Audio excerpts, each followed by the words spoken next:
안녕하세요. 여러분의 건강한 목요일을 책임질 건강튜브의 MC 김혜민입니다. 여성의 생애 전반을 위협하는 질환, 바로 유방암이죠.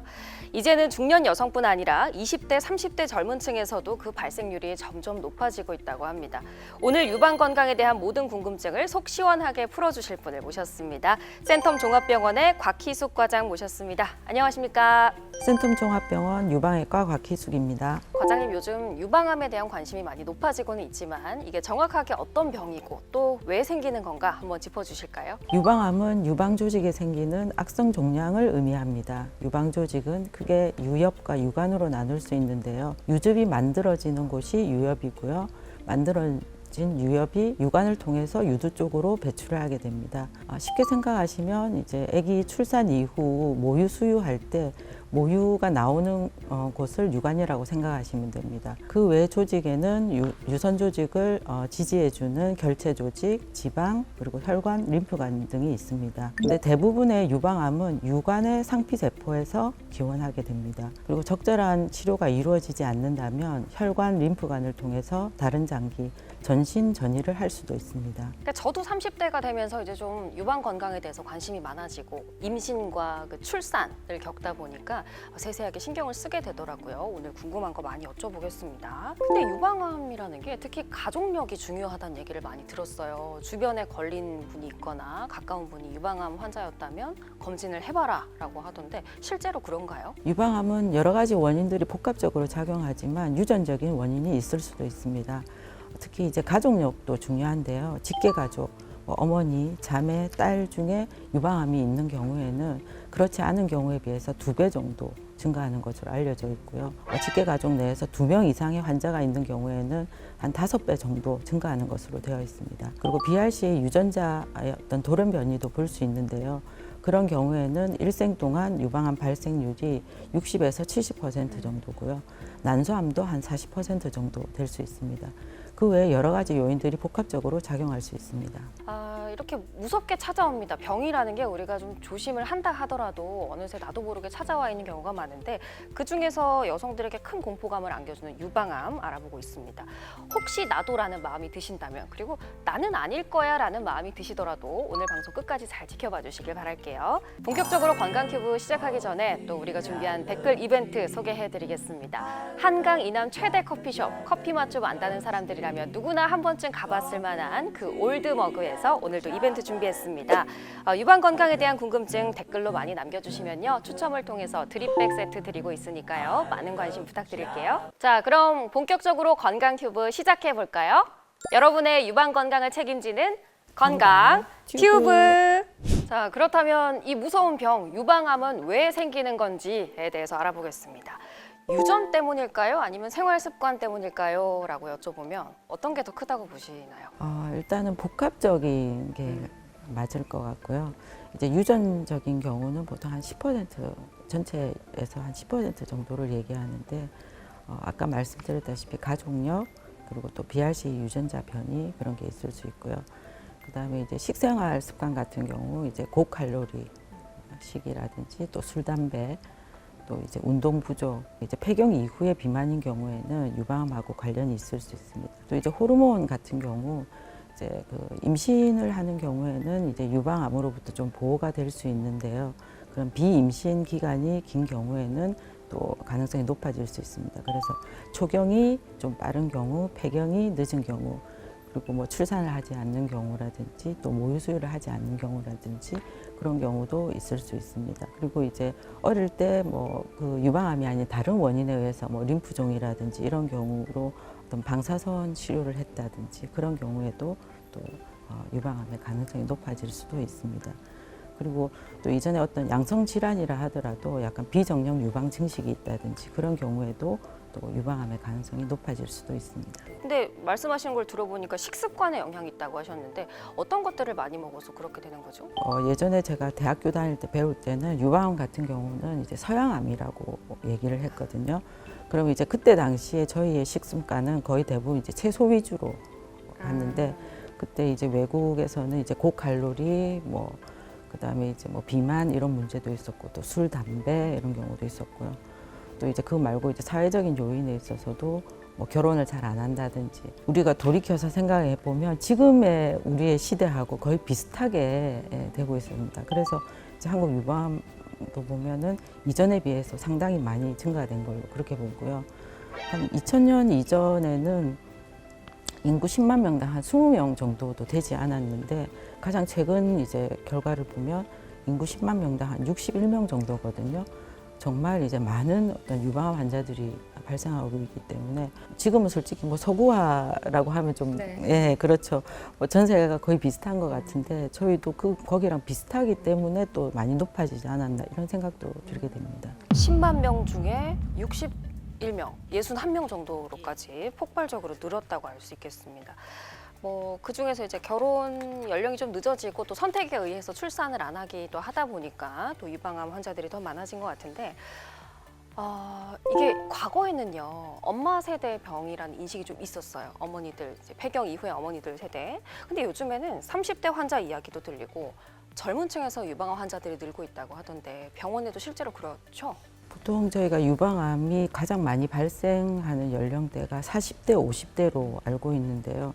최근 이제 진료실에서 보게 되면 이제 30대 유방암 환자, 어떤 경우에는 20대 유방암 환자도 볼 수 있습니다. 그런 경우는 저희가 이제 명확하게 설명하기는 힘들지만 어떤 뭐 유전적인 요인도 있을 수 있을 것 같고요. 어떤 환경적인 요인, 뭐 호르몬적인 요인, 이제 여러 가지 요인들이 이제 복합적으로 좀 나타날 수 있는 것 같습니다.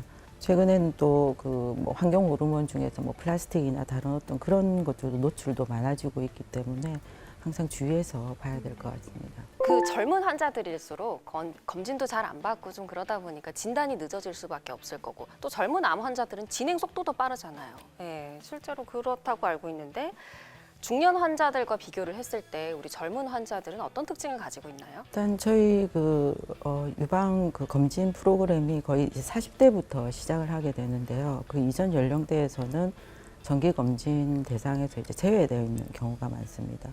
그리고 어떤 뭐 유방 사진이나 뭘 찍었을 때 이제 치밀 유방이라고 해서 이제 그 사진만으로는 구분이 안 되는 경우도 있고요. 또 정상적인 유방 조직인지 어떤 다른 혹인지 또 구분이 안 되는 경우가 있습니다. 이제 젊은 유방암 환자분들 같은 경우에는 사회적인 어떤 심리적인 스트레스도 있을 수 있고 또 출산 육아 문제 이런 것들도 또 같이 있을 수 있고요. 또 진단될 당시에 이미 조금 병기가 높게 나타나거나 아니면 이제 조직학적인 등급이 고등급으로 조금 안 좋게 나타날 수도 있고요. 저희가 A형 중에서 그 3중 음성 유방암이라고 해서요. 뭐 호르몬 수용체도 없고 헐투도 없고 그런 이제 조금 이제 재발이나 전이가 잘 되는 그런 이제 타입으로 나타나는 경우도 있습니다. 또 이제 삶의 질에 대한 요구가 높기 때문에 이제 수술 당시 그 유방 재건에 대한 또 요구가 또 높아지는 경우도 있습니다. 그렇죠. 아무래도 이제 외적인 변화가 좀 걱정이 되다 보니까 또 고민을 하는 경우가 많은데 그러다 보면 치료 시기를 또 늦출 수도 있게 되고 그렇겠네요. 그 국가가 권장하는 검진, 유방암 검진이 40세부터인가요? 몇 예, 살부터? 40세부터 네. 되어 있고요. 그 이전 연령에서는 이제 유방 자가 검진 그리고 이제 뭐 어떤 이상이 있으면은 이제 병원을 방문하게 그렇게 권유하고 있습니다. 네. 그럼 과장님께서 보시기에 검진 연령을 좀 낮춰도 되겠다라고 생각이 들 정도인가요, 이제? 그 가족력이 있다든지 그런 경우에 있어서는 보통 일반적인 검진 연령보다는 한 5에서 10세 이전에 시작하게 하고요. 그 어떤 연령대라도 뭐 만져지는 혹이 있거나 어떤 이상이 있으면 그때는 언제든지 검사를 권유하고 있습니다. 네. 그래도 이게 매달 병원을 가서 좀 검진을 한다는 게 쉽지는 않고요. 또 바쁜 일상 속에서는 검진 시기를 제대로 맞추는 것도 쉽지가 않은데 집에서 좀 신경을 쓰고 있다 보면 위험한 상황을 좀 방지할 수 있지 않을까 싶은데요. 집에서 할 수 있는 자가 진단법이라든가 일상에서 발견할 수 있는 방법이 있을까요? 그 유방 자가 검진이 있는데요. 이전보다 요즘 그 중요성이 조금 많이 저하되고 있는데 그래도 병원 방문하기 전에는 가장 중요한 방법이 되겠습니다. 먼저 이제 전체적으로 양쪽 유방을 보면서 이제 어느 한쪽에 어떤 대칭이 비대칭이 있는지 보게 되고요. 피부 쪽에 함몰이 있는지 그런 것도 확인을 하게 됩니다.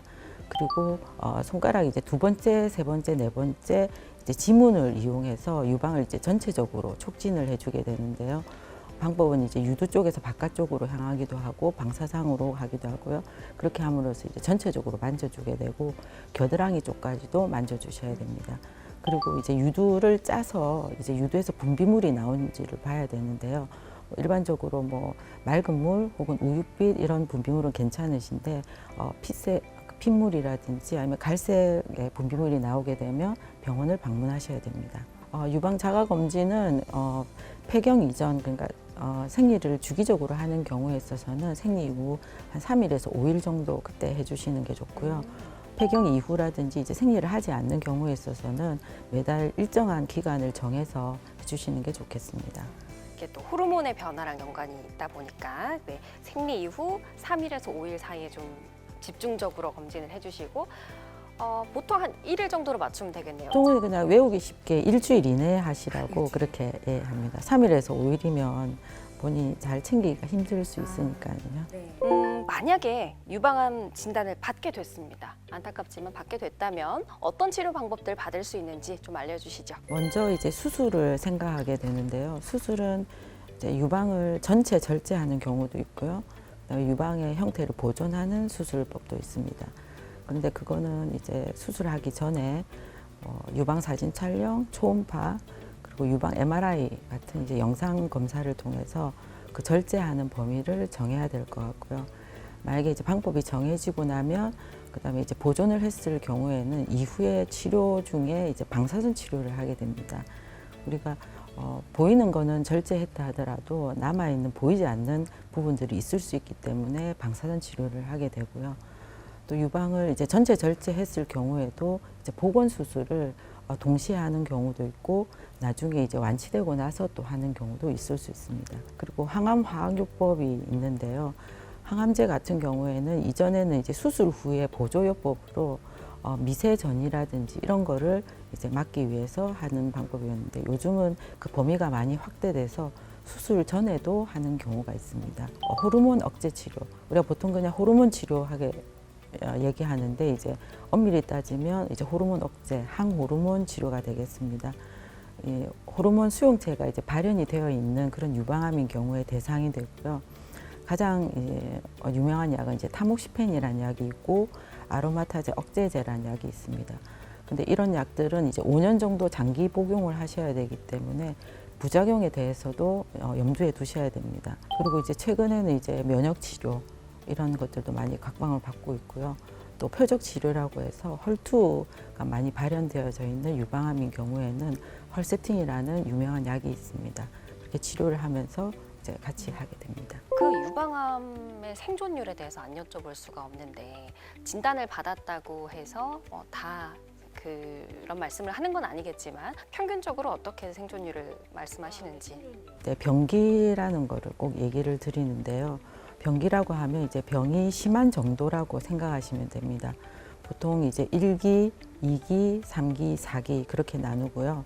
크기나 뭐 주위의 전이에 상관없이 유방 말고 다른 곳에 전이가 있는 경우에는 4기로 분류가 됩니다. 그리고 이제 연기암이라고도 있는데요. 연기암은 제자리 암이라고 해서 거의 다른데 전이가 되지 않는 암입니다. 연기암 같은 경우에는 거의 5년 생존율이 100% 정도 이룰 수 있습니다. 하지만 최근 그 항암 화학요법이라든지 표적 치료, 면역 치료, 다학제 치료들이 많이 발달함에 따라서 4기 암이라 하더라도 충분히 생존율을 높일 수 있습니다. 또 많은 분들이 궁금해하시는 게 유방암과 임신 출산의 관련성입니다. 유방암을 진단받고도 수술을 한 이후에도 임신을 할 수 있을까라는 걱정 많거든요. 가능한 경우도 있고요. 가능하지 않는 경우도 있습니다. 물론 이제 진단받을 때의 이제 연령대 그리고 가임기 여부라든지 그리고 치료 약제의 어떤 선택에 따라서 달라질 수 있습니다. 가령 예를 들어서 뭐 수술 같은 경우에는 뭐 전 임신 기간에 상관이 없겠지만 이제 항암 화학요법이라든지 뭐 항호르몬 제제 같은 경우에는 가임 능력이 떨어질 수 있기 때문에 그 전에 이제 가입 능력을 보존하거나 혹은 이제 난자 동결 등 그런 방법들을 이용할 수 있게 되고요. 또 방사선 치료 같은 경우에는 이제 임신 기간 중에는 저희가 할 수가 없고 또 출산 이후에 하게 되고요. 예방이 최고의 치료다라는 말이 있듯이 예방하는 것만큼 좋은 일은 없을 것 같습니다. 우리가 진단받기 전에, 발견하기 전에 유방암을 막을 수 있는 일상에서의 방법들 소개 좀 해주시죠. 일상에서의 방법 중에 가장 중요한 거는 이제 식생활 습관하고 운동이 될 것 같고요. 그런데 그보다도 이제 가장 중요한 거는 정기적인 검진이 가장 중요하다고 생각이 듭니다. 본인이 이제 만져지거나 뭐 이상이 있다 하더라도 그게 정상적인 유방 조직인지 아니면 다른 혹인지 구분할 수가 없기 때문에 항상 이제 병원에 가까이 오셔서 정기적인 검진을 하시는 게 좋고요. 또 정상적인 체중, 그다음에 뭐 식생활 습관 이런 것을 유지해 주는 것이 좋습니다. 아마 모든 분들이 건강에 뭐 좋은 거, 안 좋은 거는 다 알고 계실 겁니다. 그렇지만 그거를 이제 실천하고 규칙적이고 골고루 하는 것이 중요한 것이라고 생각이 듭니다. 네. 식습관 잘 챙겨야 되고 규칙적인 운동해야 되고 검진 잘 받아야 되는 거 우리 다 아는 건데 실천이 가장 중요하고 또 과장님께서 강조를 해주셨으니까 앞으로 잘 챙겨보도록 하겠습니다. 유방암에 대한 구독자분들의 궁금증을 OX 퀴즈로 풀어보는 시간입니다. 건큐 OX 퀴즈. 유방암 남성도 걸릴 수 있다? 하나 둘 셋. 오 맞아요. 이거 어느 드라마에서 본 것 같은 내용이기도 한데. 예전에 아마 그 영화에서도 나온 걸로 알고 있습니다. 남성분들도 유방암에 걸릴 수 있습니다. 다만 이제 빈도가 낮을 뿐이고요.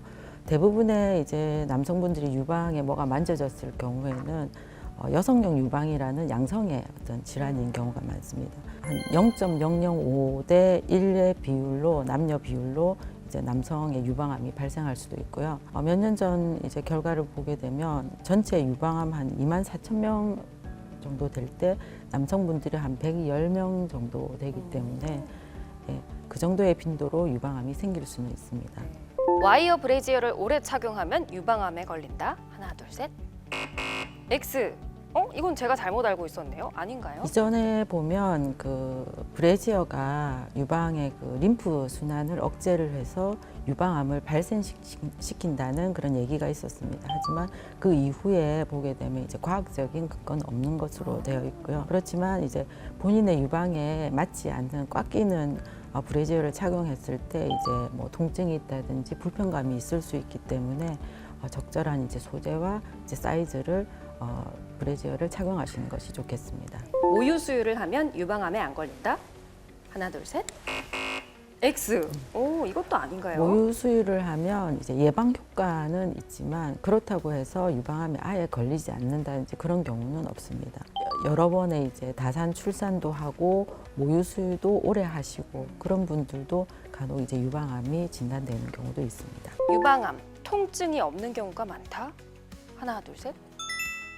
오 통증이 없나요? 보통 이제 유방 클리닉을 방문하시는 분들은 유방 통증이 있어서 오는 경우가 많습니다. 그렇지만 유방암으로 진단되는 경우에는 통증 없이 어느 날 갑자기 만져지는 혹이 있는 경우가 많기 때문에 자가검진 등이라든지 이런 걸 통해서 아프진 않지만 만져지는 혹이 있다면 반드시 유방 클리닉을 방문하시는 것이 좋겠습니다. 치료 중에 통증은 어느 정도 될까요?